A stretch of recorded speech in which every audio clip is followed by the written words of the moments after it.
Τέλεια. Και όπως είμαστε, περνάμε κατευθείαν στη ροή των ομιλητών. Όπως βλέπετε, είναι δυναμικό το stage σήμερα. Οπότε, θα ήθελα να καλέσω και να ξεκινήσουμε με τη λίστα των ομιλητών μας. Να πούμε ότι ο πρώτος ομιλητής και ο τελευταίος της σημερινής ημέρας μας έρχονται από το εξωτερικό. Θα ήθελα τον John Mothers. John, please.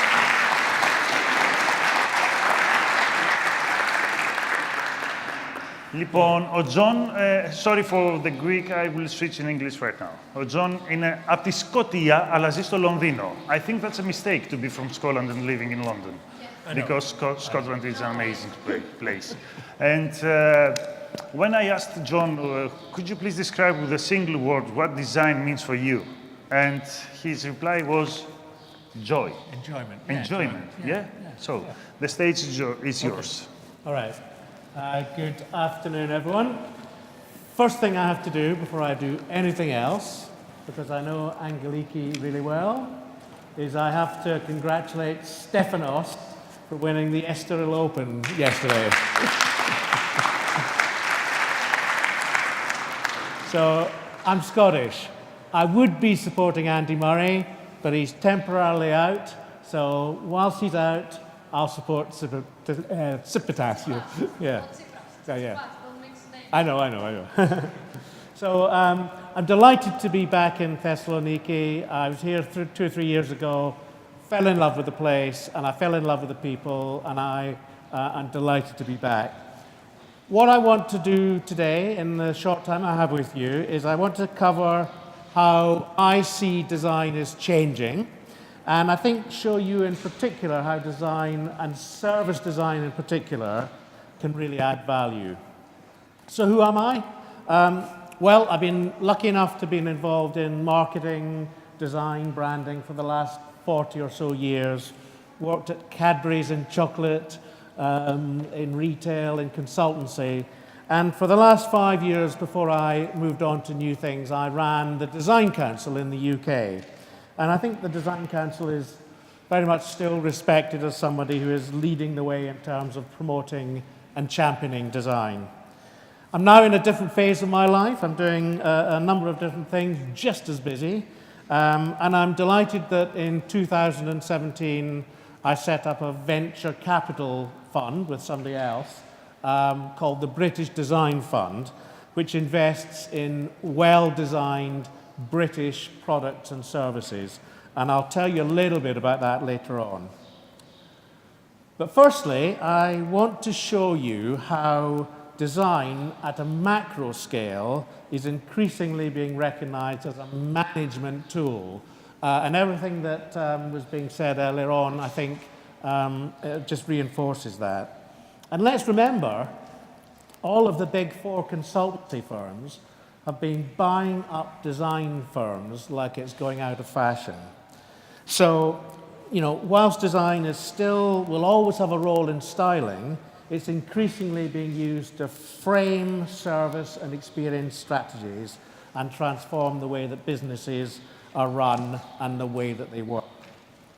And I think we've known for some considerable time that those companies who embrace service design and design thinking principles, if we look at the next slide, they're the ones that consistently outperform their rivals.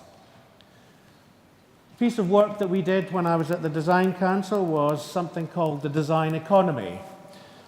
If you look at the next slide, the design economy was prompted by a lot of work that was going on at the time in the UK, looking at the creative industries. But people weren't looking at the design industry in isolation. And I think if you do, in the work that we did, it showed that the Design Council is seeing unprecedented growth in the last few years and is now the fastest growing industry segment in the UK. Now, we all know that design doesn't just sit in the creative industries, it sits in so many other sectors as well. And whilst we can talk about the value that we can use for design to bring to social, aesthetic, environmental factors, this work very much focused on the value the economic value of design and the value that the design economy contributes to the success of the UK. GVA, what that means is gross value added.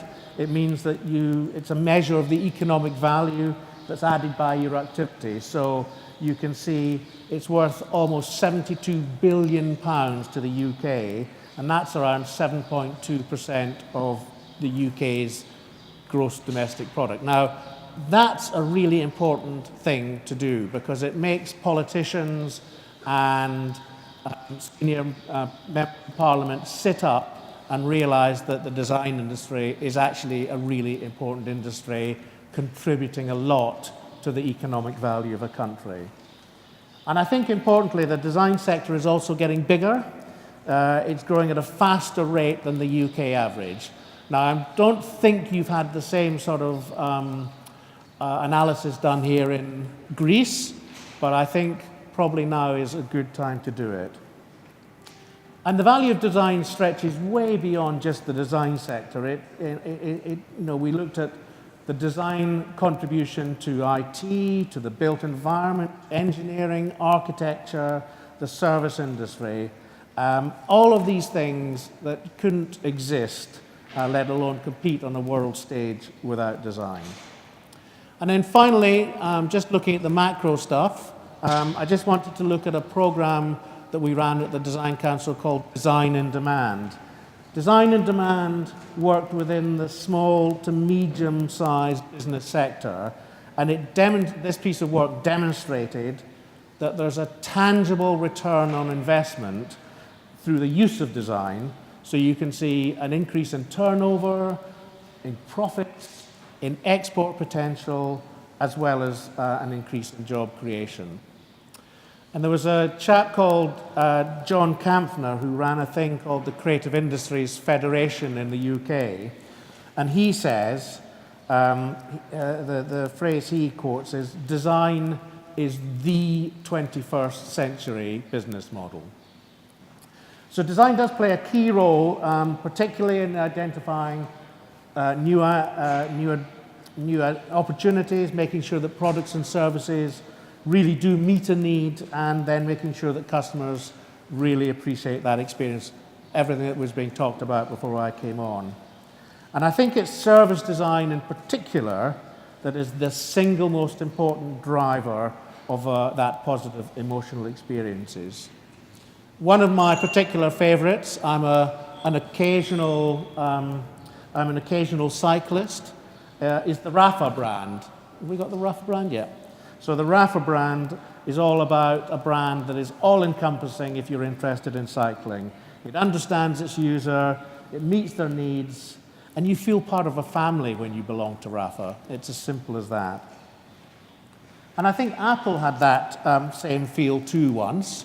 There was a time when Apple, those of the older members of this audience today will remember that once upon a time, Apple was a very niche brand. It was a brand that was for specialists, designers, and the like. Now it's grown to stand for so much more to so many more people. But it hasn't been done haphazardly. Apple's success is led by a British born and trained designer called Johnny Ive. And he focused on getting every single touch point right.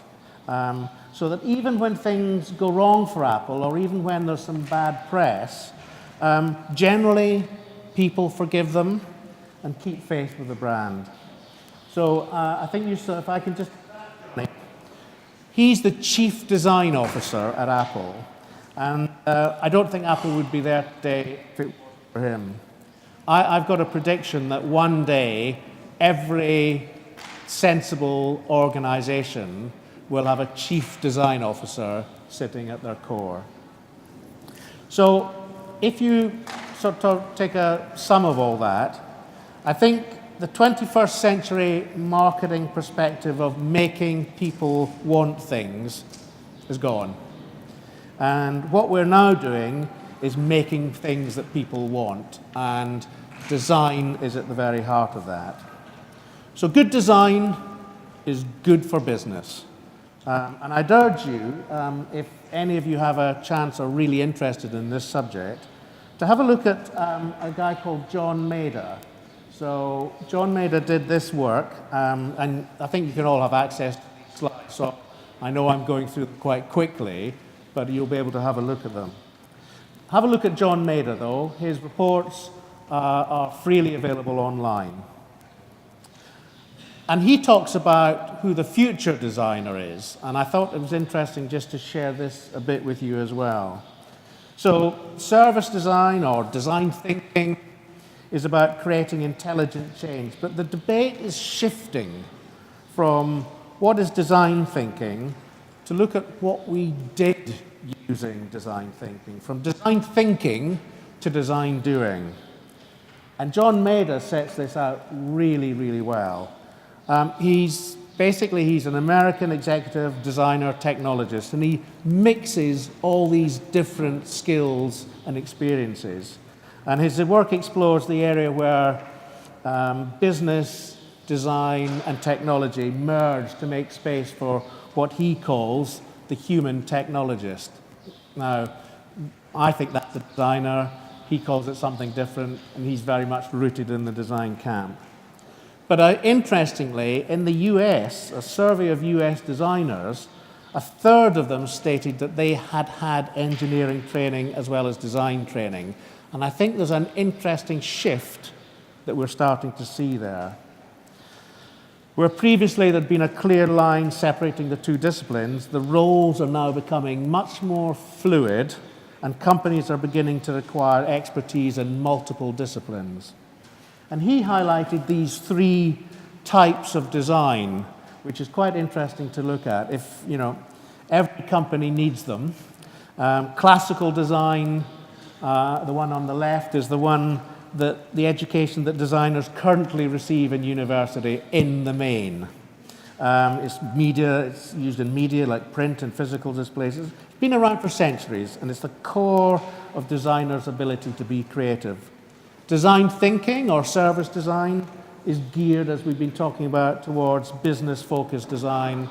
And the fact that it's featured on the front page of the Harvard Business Review about a year or so ago, and is now featured in virtually every business school. But it's that last type of design, computational design, which I think is the really interesting one that we need to think about for the future. It's really attuned to the needs of tech companies. It involves an understanding of algorithms and processes, vital when you're creating apps, internet-connected devices, etc., etc. And hybrid designers are able to recognize the sort of complexities that exist within tech products and what we're going to need to be doing here. So I think, for me, for the next slide, that's where service design is going at a macro level. What I wanted to do, and I know that you were very keen to understand how service design can impact at medium and small business level as well. So let's do that. So my first story is a story about a logistics company, so, moving produce from A to B, a company called White's, based in the West Midlands in the UK. And it's a fantastic example of how a service design approach can completely transform a company. White's was part of the Design and Demand program that I talked about earlier on, where a trained service designer works with a company, which is in difficulty, as White's was, so that they can transform what they do. And having been, successful for a number of years, White's was a company that had reached a stage where they were stagnating. Management had stopped listening to customers, and importantly, they'd stopped listening to their driving team, who were the people who were often the closest to customers. They looked tired and out of date. They were struggling to add new services and win new business. So the process that we went through, next slide, I think. Yeah, the process that we went through enabled them to see themselves as providers of solutions rather than merely a lorry company that moved things from A to B. That led to an internal program, much as Vasilis was talking about earlier on, the importance of getting the company and the company people really involved in the change that you're making. They became knights of the road, and they were the ones that were bringing the new ideas to the fore and actually starting to make it work. And what happened was a huge change. Turnover increased rapidly and has continued to do so. Customers were retained and new business was won. And they saw themselves as a completely different organization. But it's much harder in the UK for much smaller product and service startups. All of the funding that is available tends to focus on technology products to the exclusion of more traditional product and service sector. Now, don't get me wrong, I have nothing against technology, but there was a gap in the market, and there was a gap in the market which I thought maybe there's a market in the gap as well. So that's why we set up a thing called the British Design Fund. If we can just move on.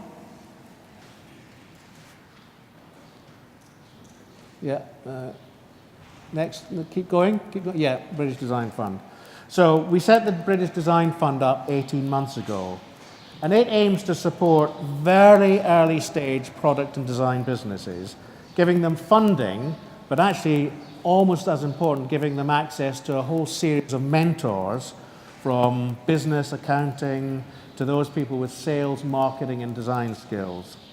And I'd quite like to tell you very quickly, because I don't have a huge amount of time left, about one of them. So Jenny is one of the companies we've invested in. Jenny is a founder of a thing called Cala Shoes. Now, she's only in her mid-30s, but like almost a third of women in Europe, she suffers from a thing called bunions, which are unpleasantly shaped feet. And it's a real challenge because there just aren't any really comfortable shoes which are also fashionable and stylish. So a real gap in the market. She had a solution, shoes which had design at their very heart, recognizing that women will pay a premium for shoes that really do look good and are supremely comfortable. Since we've invested in Cala, Jenny's turnover has grown tenfold. Her customers have become even more loyal, and she's won multiple awards. But rather than me telling you that, let's listen to Jenny herself.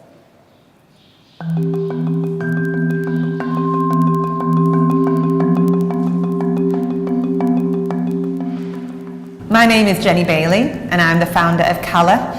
We are a brand of beautiful and stylish footwear, specially designed to fit the feet of bunion-inflicted ladies everywhere. The reason I set up this company is because I've had bunions for all my life, and when you've got bunions, because of the way that it changes the shape of the foot, it means that trying to find stylish, beautiful footwear for a special occasion or even for day-to-day wear for work is almost impossible. So I didn't want to live my days out in ugly comfort footwear, so kind of things that conjure up in your mind when you say bunion footwear are Velcro straps, quite clunky, large looking shoes, and I was no way ready to start wearing shoes like that. Bunions are a significant problem. When I started doing the research, I knew that there would be other women like me who had bunions because I had friends and family who'd mentioned that they had them as well.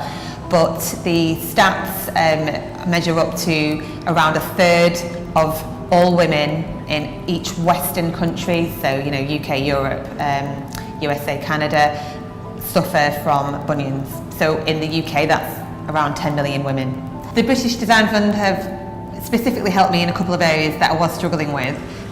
One of them was trying to find mentors in areas like really high-profile mentors in retail, and who could help me understand the journey from where I am now and to where I want to get to. And they in turn have introduced me to their networks that I couldn't possibly have had access to up in Manchester specifically, because these are all London based. They've been brilliant and really helped with the strategy and the direction of where the business is going to go to. It's really weird when you start a business because you know where you want to be, but actually getting there and thinking that you're going to hit all those targets is a different matter, which is why having the investment and the support of British Design Fund has been so great. But I'm looking to hit around a £5 million turnover in the next few years, 3 to 4 years. That's ideally where I'd like to be. And if we can keep going the way that we're going and picking up, so maybe some retail and the growth worldwide that we're getting at the moment, then I think that we can achieve that. So I think for me, in conclusion, and I've got 30 seconds left, I was strict instructions on 20 minutes. It's a great time for service design. But what I'd urge you to do is not think that service design is just for the Apples of this world and the big tech companies. You can use service design to help the most ambitious small companies to really create something different. And equally, you can use service design and design thinking to create startups yourself and address some of the problems that the world has. So I hope you have a great rest of the day, and I'm looking forward to being with you for that time as well. Thank you very much.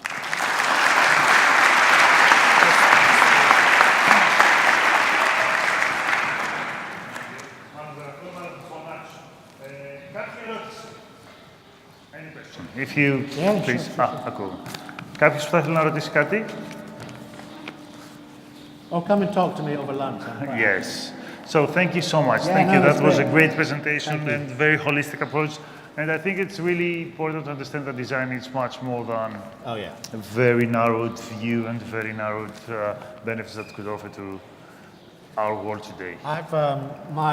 My heart, I believe that designers should get paid as much as lawyers and management consultants and more. Το ακούσατε? Το καταλάβατε? Αγγελική, sorry. Yes. The Lake Design Center is lucky enough to have John Mothers as a member of our board of advisors. Oh, super. Yeah. Thank you, John. Thank you so much. Thank you.